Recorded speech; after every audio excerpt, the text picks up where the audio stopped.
Great to be back once again on your Sorrow Sports Show, sports business show that is Sports Exchange. Thanks for joining me. I'm your host, Jide Oladiro. On today's show, we've got some exciting news for you also, as well as the dugout segment, where we continue the conversation we started last time. And the conversation is still hinged on the forthcoming Nigerian Football Federation election, presidential election. Of course, it's not only about the presidency anyway. There are other elections into the board of the Nigerian Football Federation. But we've been talking on the show, like I promised, we'll be having some candidates talk to us. Some who have shown interest, some who have thrown their heart into the ring. We'll be having them talk to us about their program. Because this game, talking about football, it's one big game that Nigerians so much love. It's one program, it's one sports that unites Nigeria. And it's so much passionate, Nigerians are passionate about their football. So we must talk to those who want to run that particular sport. Okay, that's it. All right, let me quickly go on the break. When I return, it will be time to take you through the news.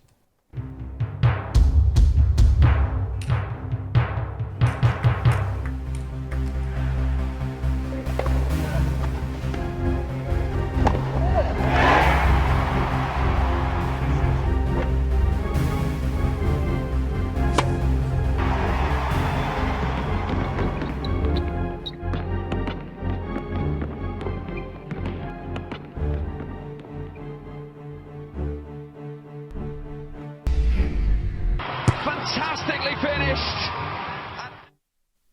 Welcome back straight to the business. Nigeria's Toby Amusan walked away with a check of $100,000 for breaking the world record in the women's 100 meters hurdle event in Eugene, Oregon. Amusan won the final in a wind-assisted time of 12.06 seconds, better than the 12.12 seconds she ran in the semis. The time was later ruled ineligible as the wind speed exceeded the legal limit. Amusan, who is the current Commonwealth champion, beat Jamaica's Brittany Anderson, who finished second, and Olympic champion from Cuba, Jasmine Camacho Quinn, who came third. Moving on, French commercial broadcaster TF1 has won the exclusive domestic rights to the country's national men's soccer team matches through to 2028 and will create behind-the-scenes documentaries involving Le Bleu after striking deals with both UEFA and with the French Football Federation. The package includes all of France's qualifiers for the next two European Championships and the 2026 World Cup, as well as select international friendlies or UEFA Nations League fixtures post 2024, plus 25 exclusive matches from Euro 2028. The deal comes after TF1 and commercial network rival M6 agreed to pay a combined €55 million for 25 Euro 2024 matches and a short-term €17.5 million deal for the next 6 Nations League matches in May. However, with the two channels set to merge with M6, shareholders approved the transaction earlier this year. The distribution of those games is yet to be confirmed. And now to another football story. Barcelona have confirmed a €300 million agreement with US investment firm 6th Street to sell on an additional 15% of the Spanish soccer giant's domestic TV rights revenue over the next 25 years. Earlier this month, Barcelona secured a €207.5 million investment from 6th Street in return for 10% of the team's La Liga TV rights income for the same period. In total, 6th Street will now receive 25% of the club's La Liga TV rights revenue for the next 25 years. The Catalan club have been forced into finding alternative funding methods after suffering severe financial losses during the pandemic. The National Basketball Association NBA, Philadelphia 76ers are planning to build a new arena located on a portion of the Fashion District in Center City. The sports and entertainment venue which has been named 76 Place, will be privately funded. The project is being led by Philadelphia businessman David Alderman in partnership with the franchise's owner, Harris Blitzer Sports and Entertainment. Alderman, the chief executive of Campus Apartments, co-founder of FS Investments and founder of Daco Capital, will serve as chairman of the newly formed 76 DevCore Development Company. He has been tasked with locating, designing and developing a destination for the arena. Cricket Australia has announced a 7-year, $250 million broadcast right deal with Disney, which will see both men's and women's Big Bash League air via the Star Pay TV network in India from 2023. The agreement will see Star replace Sony, which has been CA's regional broadcast partner since 2017, for a right cycle where the Indian men's team are set to play a 5-test series in Australia in December and January 2024 to 2025, and first tour of that length since 1991 and 1992. Star will now broadcast Australia's next home Ashes series in 2025-2026. The new deal with the Australian national body sees Star add to its cricket offering, having recently retained the linear broadcast right for the next 5 years of the Indian Premier League 2020 behemoth in a deal worth more than $3 billion. Massive, that's it. Oh, that's it for the news. And we go on a break. When we return, it will be the dugout segment. I'm talking to a presidential candidate.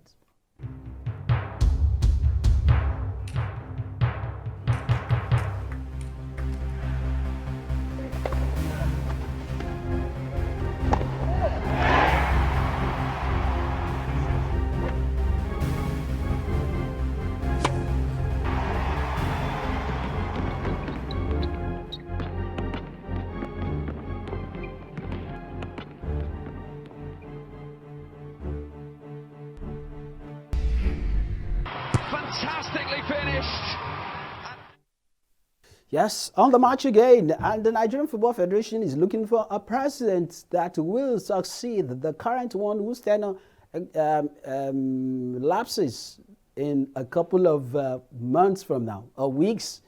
Yeah, because depending on what the timetable is, right now, no agreement as when the election will hold, but there is a fact, and the fact is that the tenure of the current president will soon expire. So there should be a new helmsman very soon. So we've been talking, well, the last edition we started with one of the aspirants, or one of the candidates, and today we will have another one. Today we are having someone who is a safety and security expert. Of course, he is the head of the Safety and Security Department of the Confederation of Africa Football, CAF, and also is the Safety and Security Officer of the FIFA, the World Football Governing Body. Dr. Christian Emerua, he has a PhD, a degree in Administration and Organization of Sports from the prestigious University of Ibadan. Wow, massive, impressive CV, that's it. Anyway, let me welcome Christian Emerua to Sport Exchange. Christian Emerua, thanks for joining me on today's show. Thank you very much, Jide, and thanks for having me on your show. Well, I saw your vision statements, your profile, massive, like I said during the intro, and the journey is to take over the Nigerian Football Federation as the helmsman. So many things you want to do, but let's start with this. You are currently with the Confederation of African Football. At some point, you've worked with the Nigerian Football Federation. You are also an officer with FIFA. You come with some experience, and aren't you satisfied with where you are? Why do you want to come into a terrain that is somehow very, touchiest or tumultuous, if I might use that word? Why do you want to fish in that particular ocean? Thank you very much, Jide. I think a lot of people have asked me similar questions. That why do you want to come back home? Why do you want to come and dirty your hands, as some would put it? But the truth of the matter is that as one that has worked in the FA for 11 years and privileged to currently be working in CAF, I have seen what is happening across 54 countries in Africa as it relates to football development. And I feel strongly that with my level of exposure and knowledge, it will be unfair for me to just sit down at the continental level and continue to do what I'm doing at the continental and the world stage, while my country is actually suffering and bleeding. And knowing that I can be able to provide some kind of leadership, if given the opportunity, I felt it is something that is worth giving a try to see how we can all put our hands together towards changing the story of Nigerian football. So this is basically for me a homecoming to provide the needed service that is required in terms of providing the needed leadership to develop a viable football economy in Nigeria. And I feel strongly that I have what it takes to bring this to pass. And this is why I felt that I should come back home to provide this leadership. Wow. Thank you very much, Christian. Christian, let me ask you. It's good that we will start from here. I was stunned when I saw it. The first thing on your vision. Let me read to our viewers, and it is: I want to demolish the existing foundation of the Nigerian football and build a new foundation.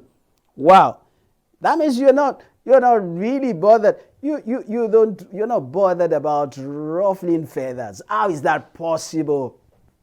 Demolishing foundation at this time. Well, the truth of the matter is that we have used a particular foundation in the last 30 years, and it has taken us nowhere, to be honest.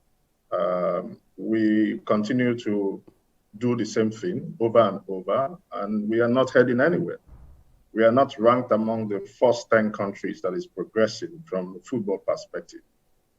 We have continually seen the retrogressive nature of our leagues, for example. We have continually witnessed the disasters that is happening in terms of the attacks on referees, on teams, as well as the challenges that even our coaches have had in their own areas. In the last 4 years, no coach has been trained in Nigeria. So there's a whole lot of problem that is within the system that requires a total overhaul.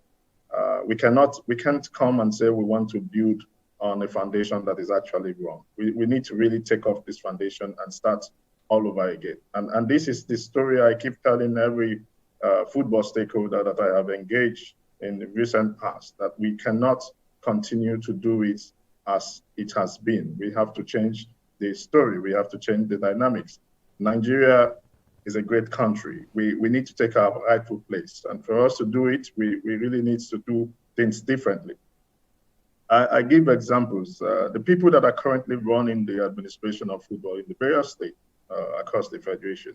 I talk about the State Football Association secretaries, for example, who are responsible in managing the various matches that you see being played by all the various leagues. They serve as the host.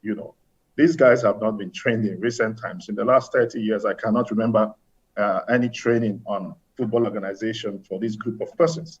And you cannot expect them to perform the way they should, because the truth of the matter is that they lack the capacity to do so. So it is my duty and my responsibility to bring to these persons or these groups, the required capacity development that will enable them to function effectively. And this is what the Federation should actually be doing in any country. I am interested in the development of a viable football economy in Nigeria. My concentration is how to make football a viable industry for everybody that is involved in football to make a living from. And for you to do this, that means that we have to really build a viable structure that will attract both investors and also attract the very good hands that will be required, in this entire exercise. And this, to me, is one of the key aspects that I'm coming to, to do in Nigeria. We have to look at performance in all ramifications, performance from the aspect of our national teams, performance in terms of our leagues, as well as our clubs on the continental stage, performance in terms of even the secretariats of the Nigerian Football Federation to work within the context of a world-class organization, okay? We also look at performance in terms of what is happening at our developmental stages, also performance in the areas of our coaches' development, performance in the areas of our referees' development. It will shock you to note that today, as we speak, we only have 7 referees that are registered as CAF referees in Nigeria, 7 male referees and 4 female referees. For a country like Nigeria, we also look at certain other parameters, like you'll be shocked also to know that there is no Nigerian today that is a media officer of CAF, despite the fact that we have the number of population in terms of media personnel that are covering various events in Nigeria, but we don't have anybody in CAF. You don't have in CAF, how can you have in FIFA? You also want to look at the medical aspect. We don't have any medical doctor that is functional in CAF as we speak today, neither do we have anyone in FIFA. So these are all aspects that indicates that there is something lacking within the ecosystem of Nigerian football fraternity. And this is basically an issue of capacity development. We have people, but they lack the capacity because they have not been exposed to the required training. So it is my duty and responsibility to bring this required training and capacity development to our people and make that sector a viable sector, given the strength that we have in terms of human capacity that is available, in terms of our strength, our numerical strength. We also do not underestimate what is happening within the square of our facilities.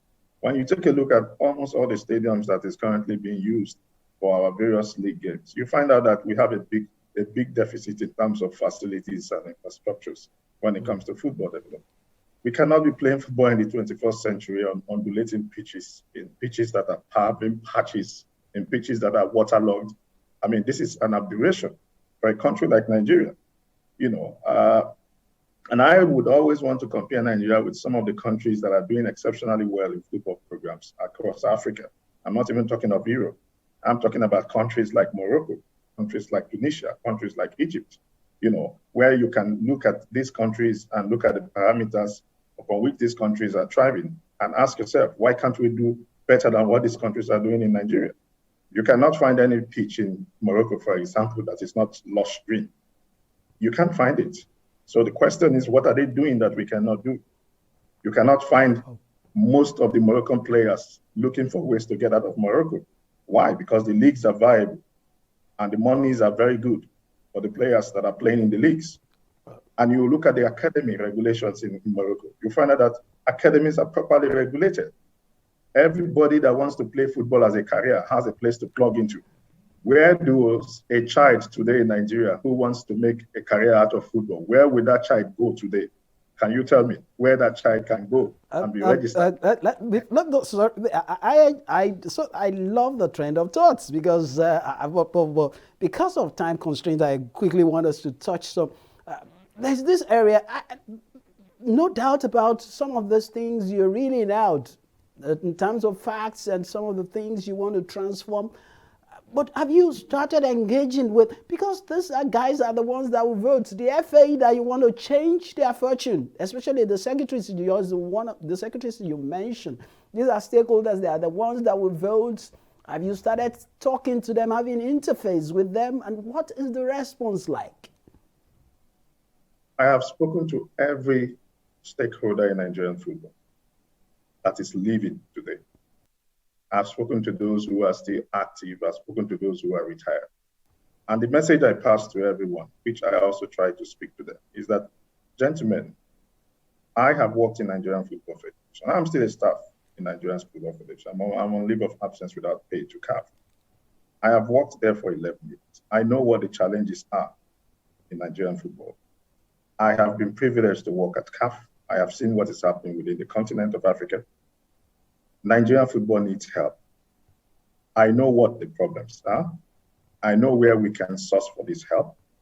And I'm saying, give me the opportunity so that we can be able to build a viable economy where everybody, and I mean everybody, will be busy working and also making a living from it. The economy of football in Nigeria is so huge that if we all put our hands on deck to make it workable, a lot of people, and I say a lot of people in Nigeria, will be feeding from football. Because it is only football, majorly, that can accommodate most of the workforces that we have in this country. And we have so many things to do. I have engaged with the chairman. I am engaging with them because these are the people that actually will put. And I'm telling them that the truth of the matter is that I don't have any resources to throw around, but I have the knowledge that can create wealth through football for everyone that is involved in football. We should create a system in Nigeria where our leagues will be competitive with any other league across the globe, whereby our players will not be interested in getting out of the country because they are looking for greener pastures. The South African players are not running out of South Africa because they are well paid in their country. Players in Egypt are not running out of Egypt because they are well paid in their leagues. Players also in Tunisia are not running out of Tunisia because they are well paid in their leagues. And check the history of the clubs that are participating in the CC and the CL. These clubs are doing exceptionally well because they are well and hugely invested in. So the whole idea for me, basically, is that, as I said, it is not a do or die for me. It is an opportunity to provide another positive way by which we can transform our football, if given the chance, and to say to them that these are not rocket science. These are things that are possible, doable, and that have been achieved by other nations, and that we in Nigeria can even do far more. And for you to understand what I'm saying, it's such a pain when you look back home and all you see is just a joke. I call it a big joke. A joke in the sense that you look at the quality of our league. You want to weep because you know definitely that Nigeria is one of the few countries in the world that has talented players. The only thing that is missing is the structure, the system, that these players will be processed. And we need to give them a very good playing ground so that they can display their skills. Doctor, and put them on television so that people can see it. Really, if we want to keep going on and on, I know that we will. I wish we had that time, massive time on our hands so that we can look at some of those things. But this is this is just what we will be able to accommodate on the show today. I wish we can have this conversation some other time, but let's see how that works out. But I will see how we can do that again, looking at your schedule so that we can have more time to look at your program and so what we should expect. But at this point, I just want to wish you all the best because you've seen it all at CAF and FIFA level, and I must say, I wish you all the best as you go about making the move to eventually get to that particular destination. Thank you very much, Christian Omerua, for talking to me. All right. That was the head of Safety and Security Confederation of African Football, CAF, Nigerian Christian Omerua, who actually put in his heart into the ring to become the next president of the Nigerian Football Federation. Okay, that's it on the Dugout segment. Yep. So, like I said, the show continues, but in subsequent edition, we will have some other candidates which will be unveiling their vision, and we should be talking to them. Yes, let's know the kind of people that will be occupying the seats there, the coveted seats. Okay. Yes, before I go, time to step out of the studio. Before I go, quickly, let's do this. The offsides for this edition is about the new queen on the block. Toby Amuson, yeah.